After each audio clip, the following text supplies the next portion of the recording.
Buenas tardes, nuevamente estamos saliendo al aire con el programa Enrique Saúl Buscando la Verdad. Vamos a grabar el videíto 104 y estamos viendo, sobre los diversos problemas que tuvieron las diferentes iglesias. Habíamos visto el primer video, los problemas de los romanos, que fueron mínimos, Hoy estamos viendo la iglesia de los corintios, Y aquí pues encontramos mucho más problemas que los romanos, Y nos habíamos quedado en el video anterior que Pablo les preguntó, les dijo 15:12, pero si se predica de Cristo que resucitó de los muertos, ¿cómo dicen algunos de vosotros que no hay resurrección de muertos? La pregunta sería esta, Hoy en día, ¿habrá quien se bautice por los muertos? También ya vimos en el video anterior, Y me permití dar lectura de un periódico que tengo, que data ya de 36 años atrás, es el periódico La Hora, En ese entonces, en el año 86, a partir del 1 de abril, se hizo una profunda investigación de las denominaciones, como dice aquí, y les titularon ellos Olimpiadas Religiosas en el Ecuador. Así está con ese título, Olimpiadas Religiosas en el Ecuador. ¿Qué es una olimpiada? Una competencia, pues, ¿no es cierto? Es una competencia de atletismo, podríamos decir, Y ahí hay varias denominaciones, las de ese entonces. Estamos hablando de 36 años atrás. Hoy aquí en la ciudad de Ibarra se han triplicado por lo menos se han triplicado. Hoy, por donde vayamos, encontramos una iglesia, o llamada iglesia, como yo digo, llamada iglesia, hay para todos los gustos. Y a la gente, pues realmente cuando les hablan bonito, ellos a veces parece que son un poco hasta de psicólogos, Le hacen de psicólogos y les agrada a la gente que les hablen de tal tema o tal. Por ejemplo, Dios es amor, les encanta, Pero no le dicen sobre la severidad de Dios. Entonces, habíamos demostrado en el periódico que la máxima autoridad de ese entonces, un reverendo Vidal, él decía que ya lo hicimos, estamos recordando nomás, que se construirá para la gloria de ellos y la gloria del Ecuador un templo de la categoría de una basílica, en donde se podrán ordenar para que los muertos sean salvos. Y para eso tuvieron que fotografiar o microfilmar todas las personas de las parroquias que habían fallecido. Y ahí leíamos, pues decía el comentarista del diario La Hora, la abuelita de dudosa reputación. O sea, de este tipo de religiones hay muchas, que le ofrecen la salvación. A cambio de dinero, lógicamente, nada es gratis, pues nada es gratis a cambio de dinero. Entonces nos quedamos en esto, Vamos al versículo 23, dice, porque si no hay resurrección de muertos, tampoco Cristo resucitó. Aquí, a manera de una expresión, se podría decir así, En el versículo 13, yo digo, o la palabra de Dios más bien dice que la resurrección de Cristo es la mayor garantía para esa resurrección. O podemos decir también la mayor prueba de parte de Dios al verle resucitado a nuestro Señor. Bueno, veamos lo que nos dice más bien en Hechos 2:24,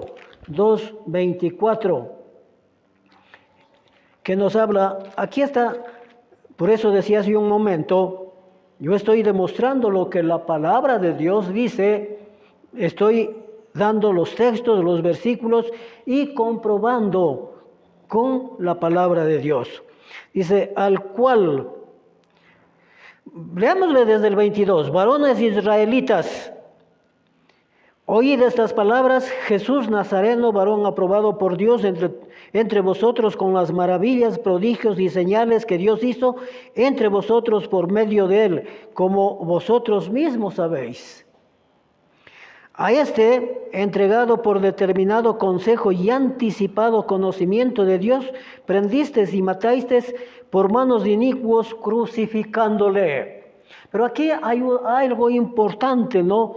Dice, conocimiento anticipado. ¿Cuándo conoció Dios esto?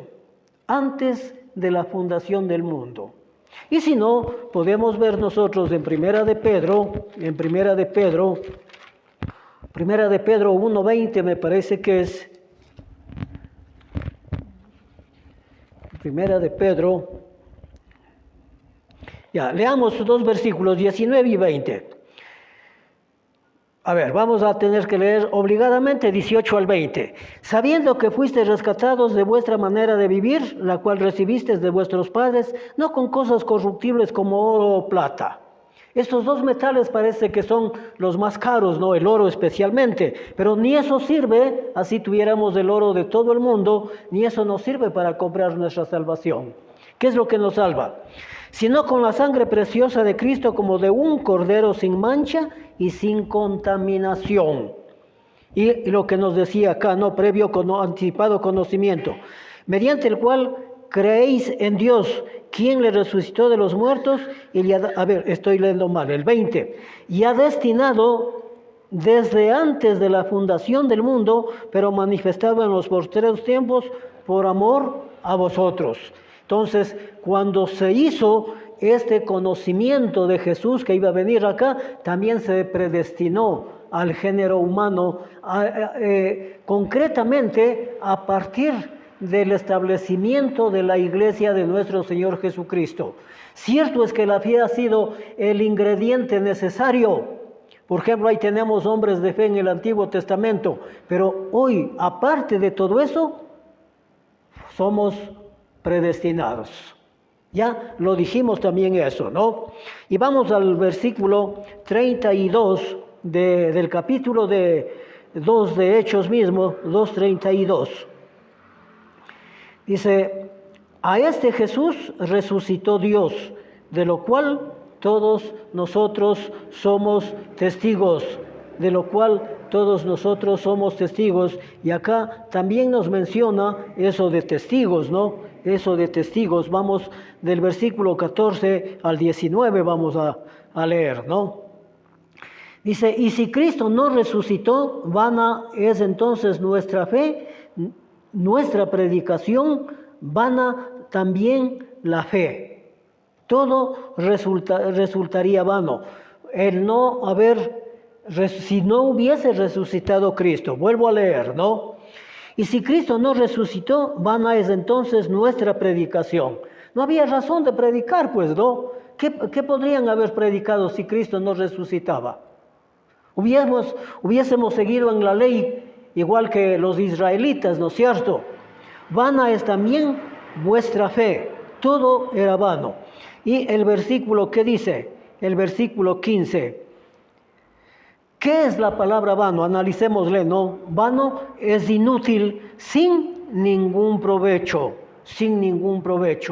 Eso es la condición de vano, ¿no? Y somos hallados falsos testigos de Dios porque hemos testificado de Dios que Él resucitó a Cristo, al cual no resucitó, si en verdad los muertos no resucitan. Si en verdad los muertos no resucitan. Eso nos dice en el versículo 15, ¿no? Y dice, hallados falsos testigos, todas esas cosas, ¿no? Bien, vamos al versículo 16. Porque si los muertos no resucitan, tampoco Cristo resucitó. 16, 17. Y si Cristo no resucitó, vuestra fe es vana y aún estáis en vuestros pecados. Aquí sí tenemos que comentar, hay algo, ¿no? Hay algo de comentar. Yo diría, la resurrección de Cristo es la mayor prueba de la resurrección. Pero no todos aceptan, no todos hablan de la resurrección de Cristo, pero sí le hablan, aquellas personas le hablan del amor y del amor y del amor de Dios. A tal punto que le dicen, ponen el ejemplo, ¿no? Dicen que Dios no puede castigar al pecador en el infierno. ¿Por qué? Porque Dios es amor. Y ahí ponen una comparación algo fuera de lo normal para mí, ¿no? Dicen, usted, cuando un hijo no le obedece, ¿le quemaría las manos?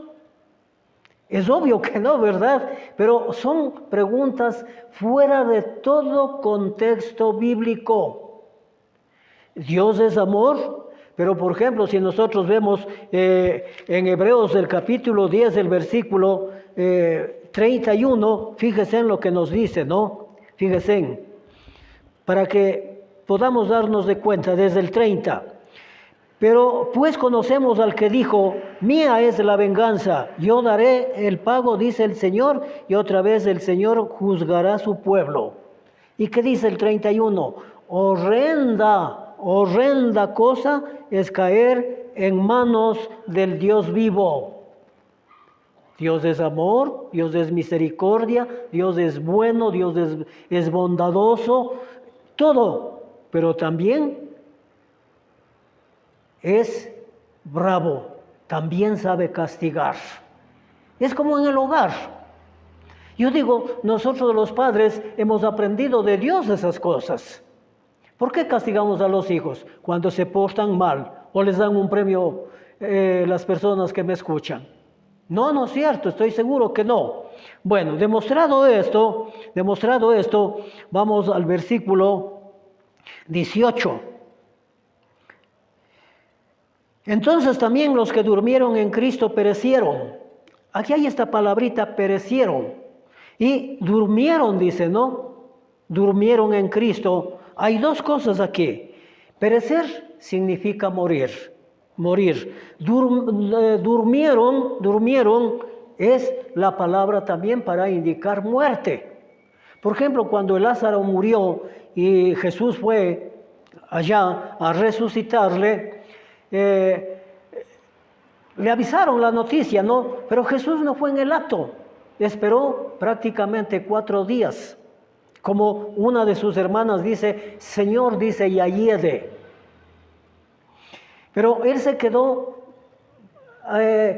si podemos decir, es justamente con la finalidad de mostrar el poder que Jesús tenía. Y los apóstoles también se preocuparon, dijeron, es que si duerme, porque les preguntaron, es que nuestro amigo Lázaro duerme. Y ellos dijeron, si duerme entonces despertará. Entonces Jesús les dijo muy claramente, Lázaro ha muerto. Y cuando llegaron allá, gente había bastante, porque era una familia muy conocida, ¿no? Muy conocida de ahí, muy apreciada también, a tal punto, pues Jesús eran sus amigos preferidos. Y cuando supieron que el Señor estaba ahí, se amontonó la gente. Y el Señor Jesús le dijo, a ti te digo, Lázaro, levántate y anda. Una muestra del poder de nuestro Señor Jesucristo que tiene sobre la muerte. Ya, vamos al 19. Dice, si en esta vida solamente esperamos en Cristo Jesús, somos los más dignos de conmiseración de todos los hombres. Este término, conmiseración, ¿qué significa? Lástima, piedad. Y eso es lo que debemos de sentir por aquellas personas que solamente predican el amor y el amor y el amor de Dios. Nunca predican que Dios castigará. Con esto, ¿qué quiero decir? La parte divina, todo está hecho. Nos toca a nosotros hacer nuestra parte. Ya, los pecados de un cristiano, ¿cuándo fueron perdonados? En el bautismo, ¿verdad? En el bautismo. Y nos dice en 1 Corintios 16:13, dice, velad, estad firmes en la fe, portaos varonilmente y esforzaos. La única manera de entrar en Cristo es mediante el bautismo. A Pablo, por ejemplo, ¿no? Pablo, él tenía de qué sentirse, ¿cómo puedo decir? Quizá orgulloso, bueno, muchas cosas, ¿no? Porque él habló directamente con el Señor. Pero aún a Pablo se le dice, veamos Hechos 22:16, a él también se le dijo que tenía que bautizarse. Ya. Cuando se encontró con el Señor, tuvo la visión, ¿no? O la revelación cuando estaba yendo a Damasco. Allí el Señor habla con Pablo. Y desde entonces, Saulo, conocido como Saulo, ¿no? Y Saulo le dijo también, Señor, ¿qué quieres que haga? Esas son las palabras que cada ser humano debería, cuando se refiere a Dios, decir, expresarse de esa manera. ¿Y qué le contestó el Señor? Entra a la ciudad y ahí se te dirá lo que tienes que hacer. Y había un hombre llamado Ananías, un hombre de Dios, lógicamente, le enseñó todo lo tocante a la doctrina del Señor. Y aquí en Hechos 22, dice, leamos desde el 14. Y él le dijo, el Dios de nuestros padres te ha escogido para que conozcas su voluntad, y veas al justo, oigas la voz de su boca. Porque serás testigo suyo a todos los hombres de lo que has visto y oído. Y aquí la frase que la única forma de entrar a Cristo. Ahora pues, ¿por qué te detienes? Levántate y bautízate y lava tus pecados invocando su nombre. Pero muchas religiones han cambiado el sentido del bautismo.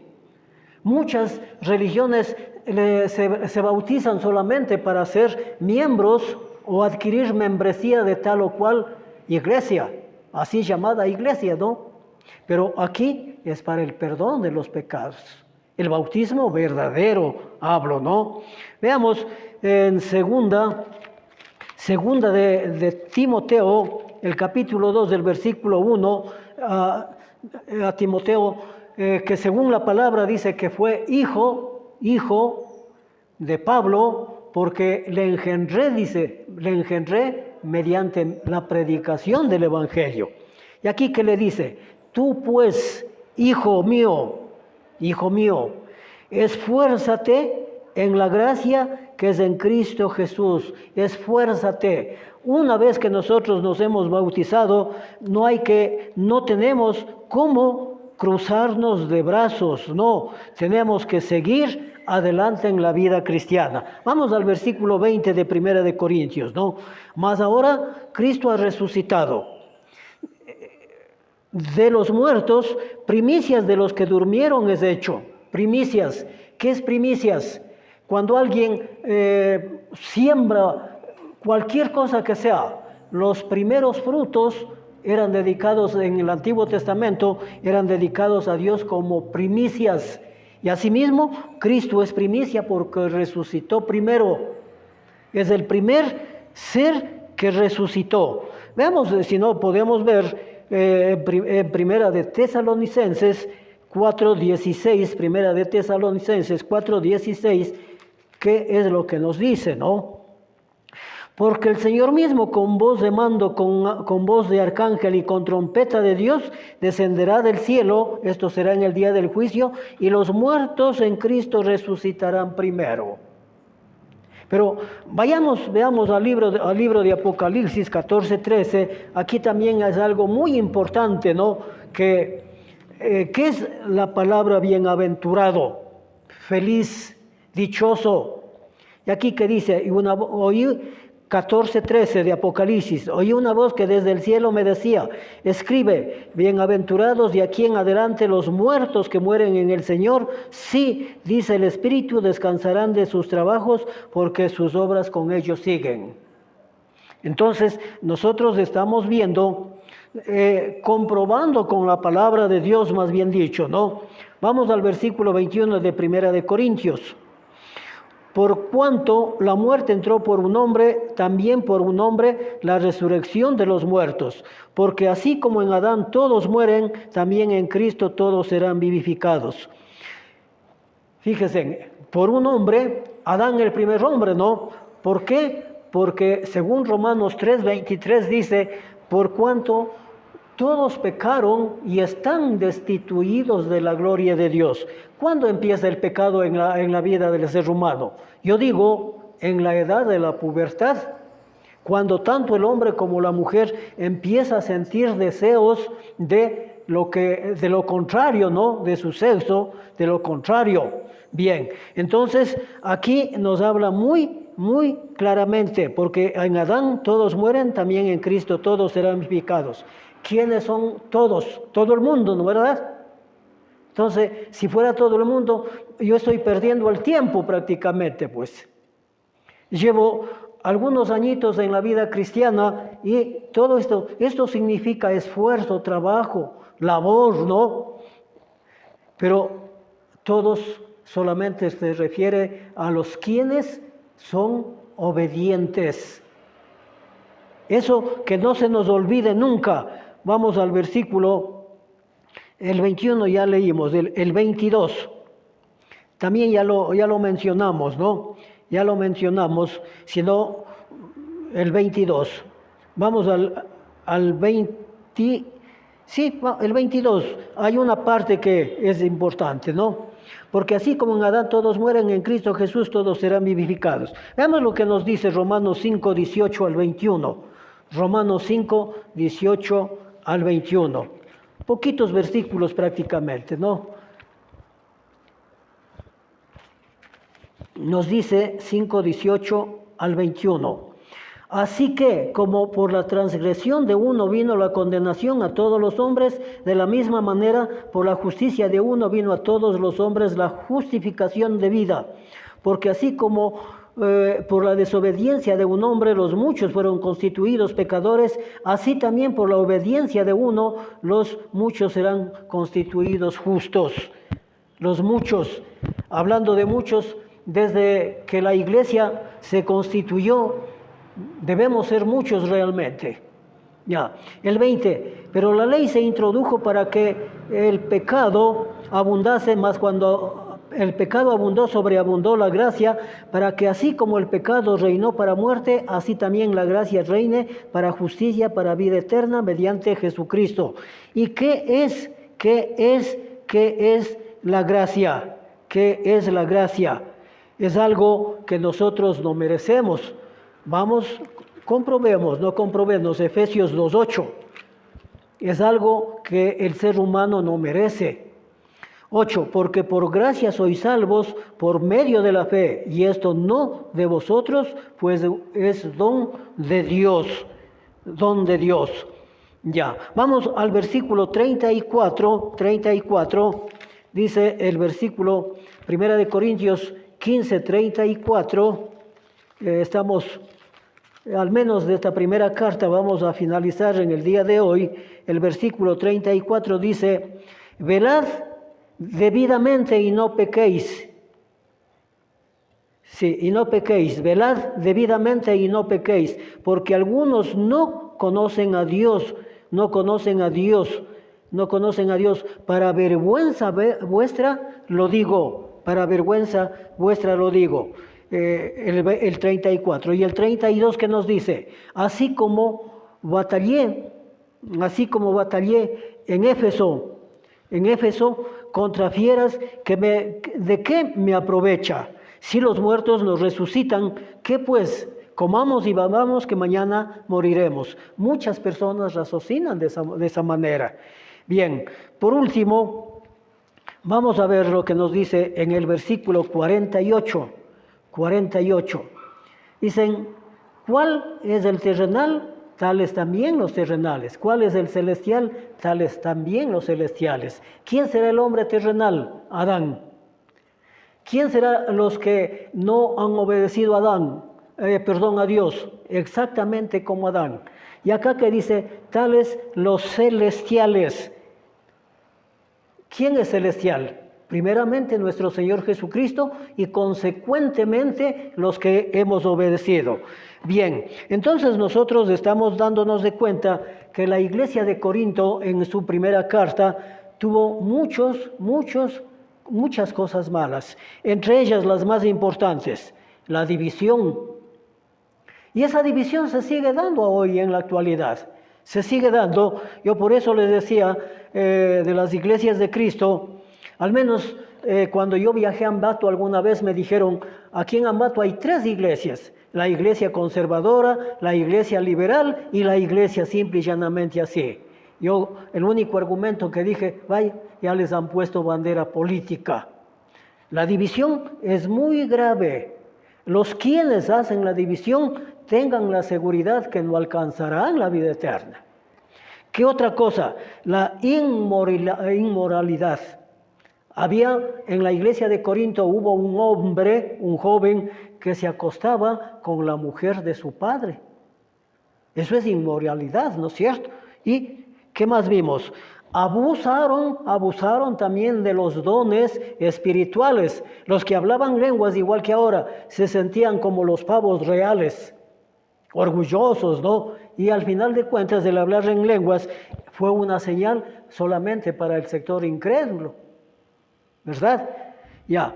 También, ¿qué más? Abusaron de la cena del Señor. Llevaban comida y comían allí.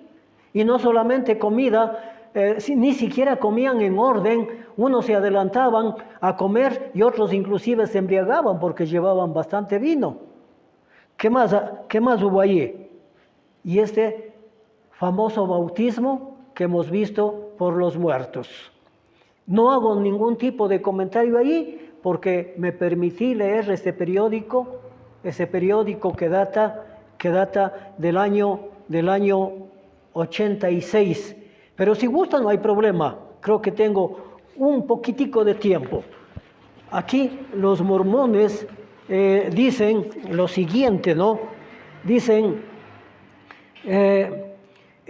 desde la sede de Quito para nuestra gloria y la del Ecuador, próximamente construiremos un templo en Guayaquil de la jerarquía de una basílica donde se podrán celebrar ordenanzas por la salvación de nuestros antepasados.